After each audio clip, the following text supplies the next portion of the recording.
All right, let's grab another chat. He loves Georgia there, Nick. Yeah. All right, Dixie Normus wants to know, how did you get your start in comedy? I guess it's probably a question to the three of us. Well, let's go. Why would you exclude me? I mean, I don't know. I can't imagine. You got your start when you announced us. That's pretty much in Dallas, and they went nuts for you. Actually, no, but you've done some stuff now. Now you have more experience in this, I'm in this not industry. a comic. Throw your gun at him. He can start right now. Does anyone have a Cadillac steering wheel that I can put in this? Well, Dave, let's go to you first. I think we've answered this, but I don't know if everyone here knows Nick's answer. But you when I was 19, I joined Second City in Detroit, and then I was 21. I started open micing at Comedy Castle in Detroit. Okay. Yeah, that's right. Yep. So you started with Second City. You started with doing sketch. Doing sketch. Yep. And Nick, how did you start doing? I told you, my late great buddy. I just found him hilarious. He was into stand up a little bit, and another guy that I went to college with, who moved to Massachusetts. I was rooming with him right after we got out of college, and we almost got in a fight one night. He said, "You don't have the balls to go do comedy. You're the funniest guy I know." It came. It's very Cory Booker-esque. I knew he wanted to say the funniest guy I know, but he couldn't get the words out. I got so finally I got drunk on a Sunday. I put my name in at Stitches Comedy Club in Boston, and sure enough, they called me and said, "You're on, Tuesday night or whatever." And how was your first set? Oh, boy. I was doing a bit about Archie Bunker being blown by a great white shark, to give you an idea. That's what I was talking about. I like it. Rich Little still does that. Rich Little still does that bit. Yeah, I did. Shaving my girlfriend's back, stuff like. So I some of it. My first line ever was an ad lib. And that's why George McDonald, the host, said, "I knew you were going to make it." But I might have told this the last time I was here. I followed a guy wearing a tuxedo. Okay. And it's a local reference, so it won't really work here. But I had a sweatshirt on with paint on my jeans. I said I didn't know I'd be following Mr. Saunders. That's a tuxedo play, and it got a nice fat laugh. And then I ate my own balls for the next 3 minutes and got off.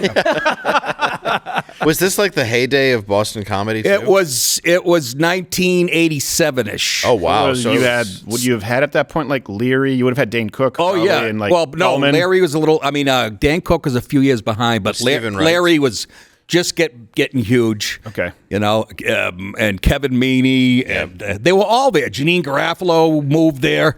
Everybody moved. Bob Pat Goldthwait. Yeah. I apologize. Yeah, there was. What about Lenny Clark? Was he there at the time? Lenny was the king of Boston. Yeah, I was going to say, He would fly back and forth from L.A. Yeah.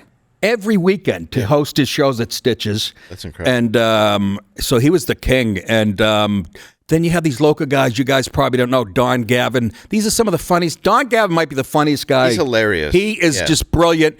And he was happy because they were making a ton of money in Boston. Right. Because it was... Was Rocky Laporte Boston? No. Philly, I think. Oh, is he Philly? Yeah. Philly or Chicago, yeah. But Gavin and Lenny, they were making so much money in Boston. And like Knicks made him like sign exclusively. Mm-hmm. So they were making... That place held 350 and they do 5 shows a night or whatever. Yeah. So then it was off to the races there. So my first time doing stand-up was, I started actually acting, doing that when I was like 12, doing cartoons. And I've told this story before, but cartoons and commercials and film. Cory Booker, too. Yes. Yeah, exactly. Well, I would say I was Spartacus. We'd role play. I'd say, "Are you he? You must answer me when I speak to you, Spartacus." And then slap him. Yeah. We bring up that clip. Someone bring up that clip of Spartacus where the guy's talking to him.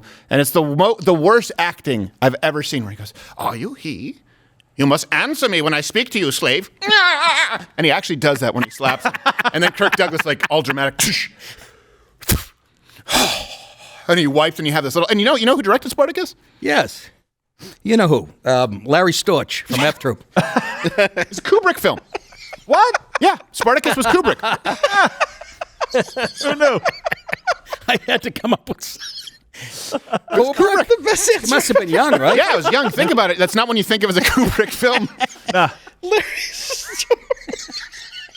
I wish you would have just went with that so I can get 80 tweets like, that was not Larry Storch. It was not Larry Storch. I know. I should have just... I'm telling you, it was Larry Storch.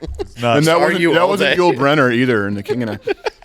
So I was, I started writing stand-up when I was really probably like 13, 14, just like I would write down ideas. I had no idea what I would do with it. And then the industry slowed down in Canada because of the unions. They had like, you had the unions, it was like ACTRA, but in Canada it was like SAG. But then they made it so you had to hire a certain amount of Canadian actors if you shot in Montreal. A lot of films shot in Montreal. Then they said you have to hire a certain amount of French-Canadian actors. And they were like, well, we just can't put that many people in.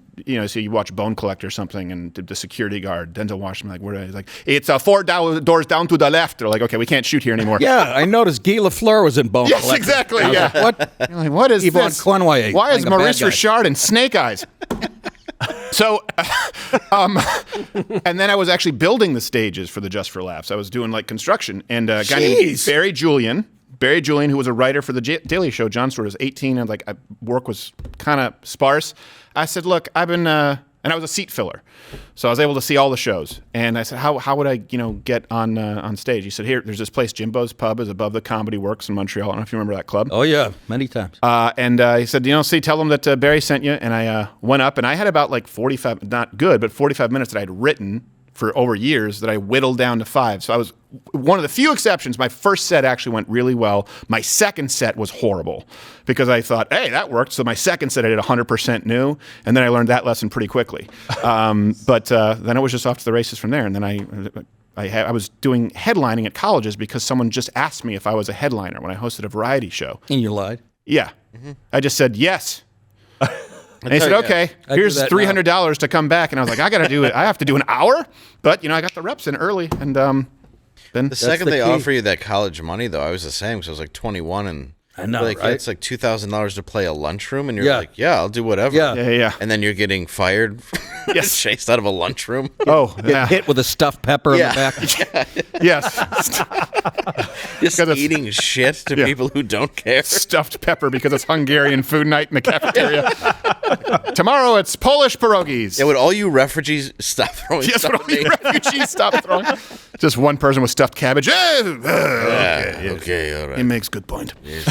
All right, so there you go. Yeah, that's the story. And when did you? What would you say your first kind of big, Nick? Your first big sort of accomplishment? Like, was it a festival? Was it a special you did on TV? When did you feel like you sort of had a door open for you? Young comedian, HBO Young Comedian Special. Oh, yeah. That was 92, 93. That was huge because only 5 comics in the country.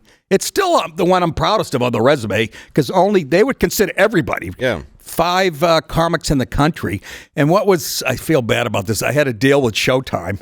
Actually shook the guy's hand, Ken Weinstock, I think his name was. Mm-hmm. And then at the 11th hour, HBO calls and calls my agent and says, we want him to do the Young Comedian Special. So we both started out with a duplicitous deal. Yeah. So that was the... That was the bit. And look, Ray Romano was on that. Yeah. Judd Apatow.